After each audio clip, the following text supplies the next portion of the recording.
I've gone through most of my life feeling like my sensitivity and my emotional intelligence is really more of a burden in my life than anything, because it's led to severe panic attack disorders and severe anxiety disorders. And that stuff is awful. You can't help but feel like if you weren't such a sensitive person, or if you were just more like the average Joe, that you wouldn't have those issues. It's been hard. It's not an easy life to be a sensitive person, but I think there is an advantage to it as well.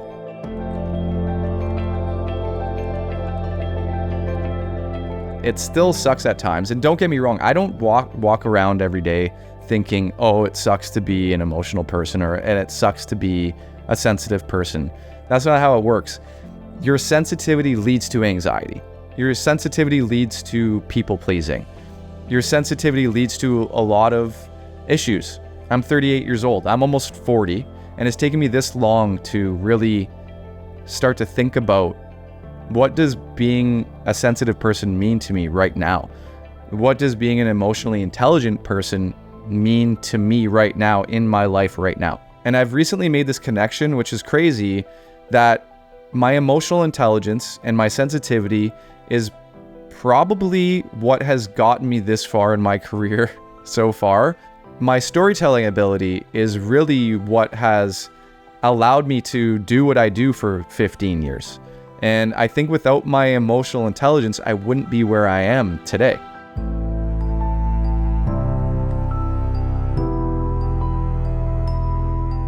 So I've been doing a little bit of research on the connection of emotional intelligence to filmmaking, and to my surprise, there's actually a lot out there about this. And then I realized, oh, well, I'm just kind of late to the party. I shouldn't be surprised, because emotional intelligence is the most important thing when it comes to telling a story, right?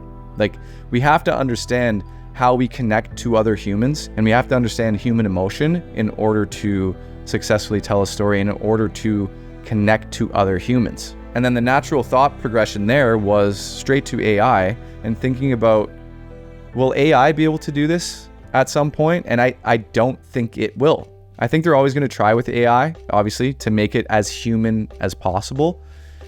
But I think AI will always miss the human connection, and it will always be lacking the emotional intelligence that's required to connect to other humans. And I think that's the key.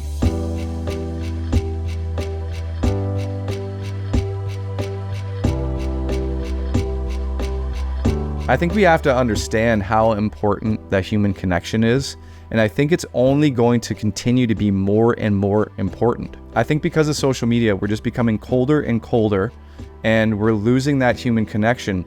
And the big problem is, like, as we all know, you send a nasty comment out to someone on their video, you don't have to deal with that response, that emotional response that they have. Like, if you're person to person and you tell someone that you don't like something about them, you have to deal with their reaction. You have to deal with their emotional reaction and their very human response to that.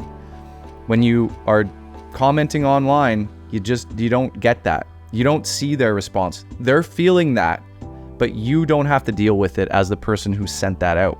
As a person on the other end who receives the nasty comment, we get cold, we shut down. It's really hard not to take it to heart.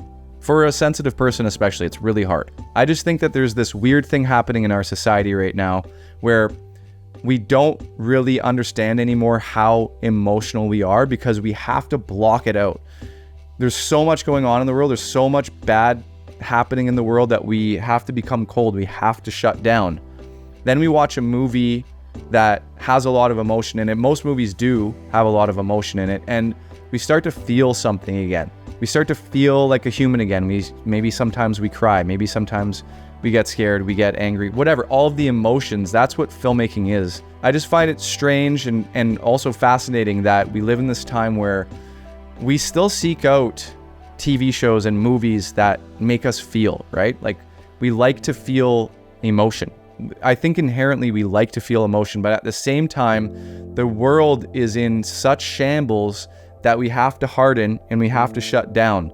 So we are becoming emotionless. So I think it makes sense that we seek out movies and shows that make us feel something and then remind us that we're human, and then remind us that we have a heart and that we still have emotion and we still want to feel. We want to feel. We just don't want to feel the pain, but unfortunately the pain is part of it.